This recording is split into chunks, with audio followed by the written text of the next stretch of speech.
Assalamu alaikum. In this video lecture, we'll try to cover some rule regarding article. So let's start. Our first rule for today is rule number 16, which quotes that we use a with more and most when it means very. अब इस जो example है इस rule को समझने के लिए आप इस एग्जाम्पल को देखें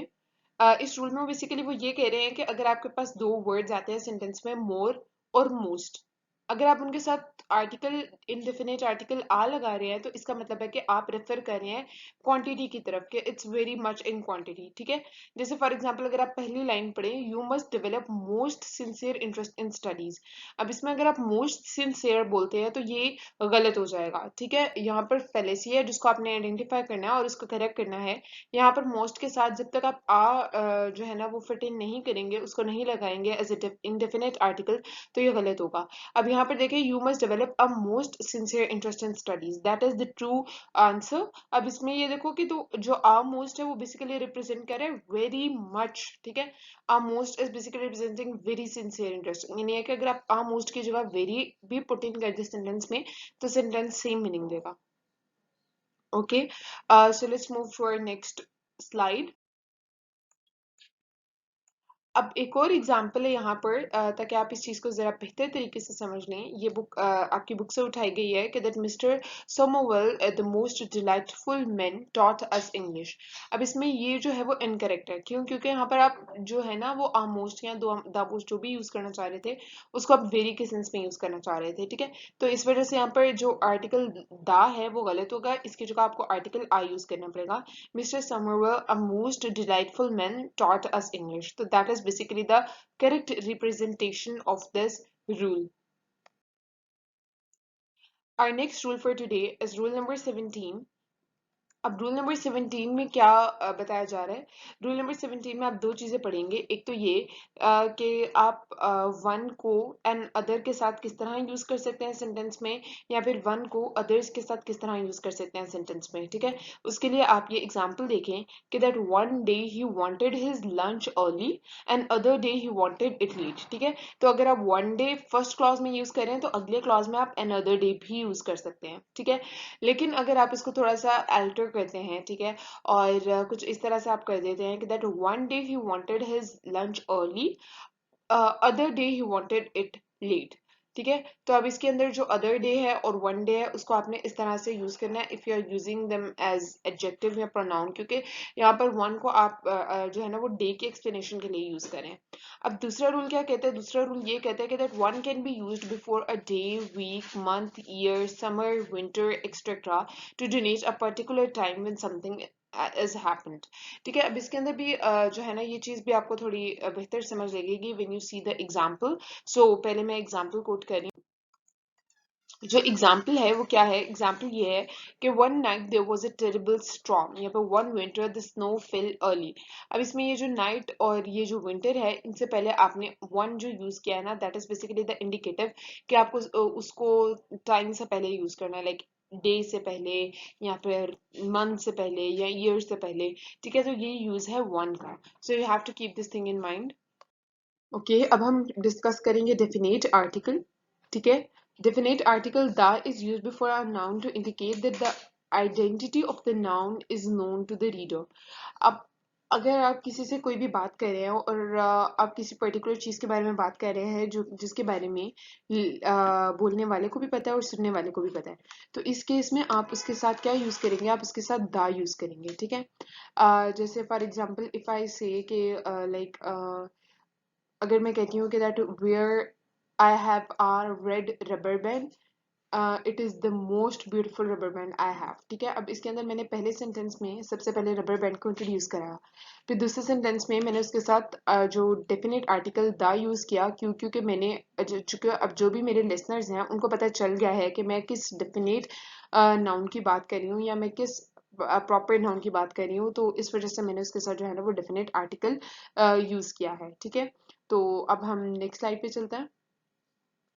अब फर्दर हम ट्राई करेंगे कि हम जो है वो डेफिनेट आर्टिकल से रिलेटेड जितने भी रूल्स हैं नाउन के वो डिस्कस कर लें। ठीक है, जो सबसे पहला रूल है वो ये है कि that you use the before a thing or person when you mention them for the second time having introduce them with a or an. ये जैसे मैंने अभी आपको पहले रबर बैंड की एग्जांपल दिया वो बिल्कुल इस रूल पे फिट बैठती है। ठीक है, लेकिन हम इस रूल के लिए दो एग्जांपल्स और देखेंगे ताकि आपको ये चीज़ जो है वो ज़्यादा अच्छे से क्लियर हो जाए। ठीक है, अब अगर आप पहले वाली एग्जांपल पढ़ते हैं कि that I had an injury on my leg. अब पहले वाले सेंटेंस में मैंने अपने लेग पर जो इंजरी है उसको इंट्रोड्यूस कराया है with the indefinite article an. फिर दूसरे वाले में हमने क्या किया है कि दूसरे वाले में मैंने उसके साथ वर्ड जो है ना वो द यूज किया जो कि डेफिनेट आर्टिकल है। क्योंकि अब दूसरे वाले सेंटेंस के अंदर जो भी लिसनर है उसको पता चल गया है कि मैं किस पर्टिकुलर इंजरी की बात कर रही हूँ। The injury looked नेस्टी। इसी तरह अगर आप दूसरी एग्जांपल देखें, a girl and a boy वो प्लेइंग नियर बाय। अब इसमें a girl and a boy दोनों के साथ मैंने डेफिनेट आर्टिकल यूज किया है क्योंकि मैं दोनों को इंट्रोड्यूस करा रही हूँ। अब दूसरे केस में मैंने क्या करना है, दूसरे केस में मैंने जब सेकंड सेंटेंस में इन्हीं के बारे में बात करनी है तो आपके बारे में उनके साथ जो है वो डेफिनेट आर्टिकल यूज करूंगी जो कि दा होगा। For example the girl looked much younger than the boy. ठीक है, तो अब वो जो पहले जो थर्ड एग्जाम्पल मैंने पिछली स्लाइड में कोट की थी उसमें मैंने आपको बताया था कि पहले वाले सेंटेंस में मैंने अ रबर बैंड बोला था और दूसरे वाले सेंटेंस में मैंने उसी रबर बैंड के बारे में अगर आपको कोई पर्टिकुलरिटी बता रही थी या उसको मेंशन कर रही थी तो उसके साथ अब मैंने दूसरी बार डेफिनेट आर्टिकल यानी ये कि द रबर बैंड यूज किया था। इसी तरह जो है वो रूल नंबर 2 है। रूल नंबर 2 क्या कोट करता है, रूल नंबर 2 ये कोट करता है कि that you use the before a noun when you are talking about something or someone definite and you here now which thing or person you mean. यानी है कि अगर आप किसी से कोई कन्वर्सेशन कर रहे हैं और जो आप जिससे आप कन्वर्सेशन कर रहे हैं उसे भी उस चीज़ का पता है और आपको भी उस चीज़ का पता है तो फिर आप उसके साथ डेफिनेट आर्टिकल यूज करेंगे। In that case you have to definitely use a definite article with it. जैसे फॉर एग्जांपल अगर तो अब एक एग्जांपल या आप दो सिबलिंग्स हैं, ठीक है, और वो एक घर में रहते हैं या वो एक लिविंग रूम में बैठे हुए हैं और एक दूसरे से पूछता है may I turn on the television. अब इसके अंदर जो दूसरा सिबलिंग है वो भी ऑलरेडी उसी रूम में प्रेजेंट था, उसको पता है कि एक टेलीविजन हमारे लिविंग रूम में पड़ा हुआ है, ठीक है, और वो ये मेरा भाई या मेरी बहन इसी वाले टेलीविजन की बात कर रहा है। तो इस वजह से आपका हेयर जो था इस केस में उसको पता था कि that there already exist a television और मेरा मुझसे जो भी बात करे वो किस टेलीविजन की बात कर रहा है। इस वजह से हमने उसके साथ जो आर्टिकल यूज किया है that is a definite article which is the. इसी तरह अगर मैं किसी से कहती हूँ लाइक अगर हम किसी एक पर्टिकुलर रूम में बैठे हैं और आई से प्लीज क्लोज द डोर। अब इसमें मुझे मैं ने डोर के साथ डेफिनेट आर्टिकल द क्यों यूज किया है क्योंकि दैट्स प्रीटी एविडेंट कि मैं उसी डोर की बात कर रही हूँ जो कि उसी रूम का है। ठीक है, तो अगर आपके हेयर को ऑलरेडी पता है कि आप जिसकी बात कर रहे हैं वो चीज़ डेफिनेट है कि हेयर के लिए तो आप उसके साथ हमेशा जो है ना वो द आर्टिकल ही यूज करेंगे। इसी तरह आपके पास जो है वो रूल नंबर 3 है। रूल नंबर 3 क्या कोट करता है, you use the before a thing or a person that is unique such as the sun, the earth, the devil, the queen etcetera. ठीक है, अब इसमें क्या है, इसमें बेसिकली ये है कि कुछ चीज़ें होती हैं इस यूनिवर्स में और इस अर्थ पर, ठीक है, या इस वर्ल्ड में जो कि इन इटसेल्फ जो है ना उनकी एसेंस ही यूनिक होती है। अब अगर सन की मैं बात करूँ तो सन तो पूरी यूनिवर्स में एक ही है, ठीक है, जिसको हम सन के तौर पे रिगार्ड करते हैं, एक ही चीज़ है। इसी तरह अर्थ भी एक ही है, तो ये चीज़ें जो है ना अपनी एसेंस में यूनिक है। तो जो यूनिक चीज़ें होती हैं उसके साथ हमेशा आप डेफिनेट आर्टिकल ही यूज़ करते हैं जो कि दा है। जैसे फॉर एग्जाम्पल यहाँ पर दो एग्जाम्पल्स कोट किए हैं मैंने। The moon was hidden behind a cloud. ठीक है,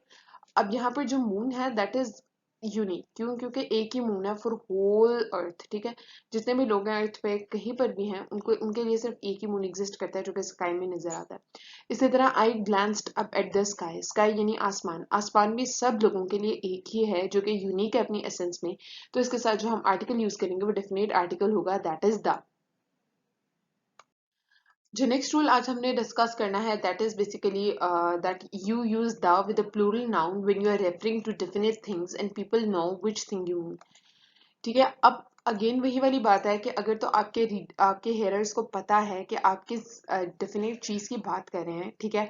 तो फिर इसका मतलब है कि आप जो वो डेफिनेट चीज होगी उसके साथ द आर्टिकल यूज करेंगे। ठीक है। अगर तो आप किसी गाड़ी में बैठे हुए हैं और उस गाड़ी में बैठे हुए तमाम लोगों को उस गाड़ी के व्हील्स का पता है, ठीक है, और आप कहते हो द व्हील्स आर मडी, तो इसका मतलब आप एक पर्टिकुलर चीज की तरफ रेफर कर रहे हो जिसका आपको भी पता है और वहां बैठे तमाम लोगों को भी पता है, तो इस वजह से आप इसके साथ डेफिनेट आर्टिकल यूज करेंगे। इसी तरह viewed better wash the dishes, ठीक है। तो यहाँ पर भी इस केस में भी जो डिशेज हैं वो एक ऐसी चीज है जिसका जिनसे भी आप बात कर रहे हैं उनको ऑलरेडी पता है कि दैट डिशेज लाइक से किचन में पड़ी हैं और उनको अभी धोना है, ठीक है।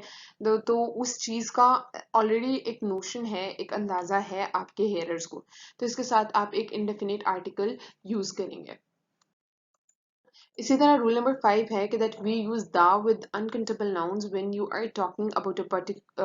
Particular lot of thing and people know what you are referring to, ठीक है। अब कुछ अनकाउंटेबल चीजें होती हैं, जैसे फॉर एग्जांपल इफ आई से शुगर, ठीक है, इफ आई से वाटर, इफ आई से हनी, इफ आई से मिल्क, ठीक है, तो ये वो चीजें हैं जिनको आप काउंट नहीं कर सकते हैं, लेकिन अगर आप इनकी पर्टिकुलर क्वांटिटी या फिर पर्टिकुलर अमाउंट की तरफ रेफर कर रहे हैं तो आप इनके साथ द ही यूज करेंगे, ठीक है। जैसे फॉर एग्जांपल आप बोलते हैं कि that where is the sugar, और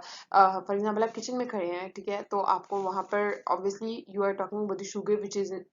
is usually kept in a pot, जिसकी आपको इस टाइम जरूरत है, तो इसके लिए आप इसके साथ द शुगर ही यूज करेंगे। इसी तरह the butter is melting, so you have to keep this thing in mind कि अनकाउंटेबल नाउन अगर तो डेफिनेट क्वांटिटी में आपको पता है तो आप इसके साथ द यूज करेंगे। This is all for today, thank you so much, Allah Hafiz.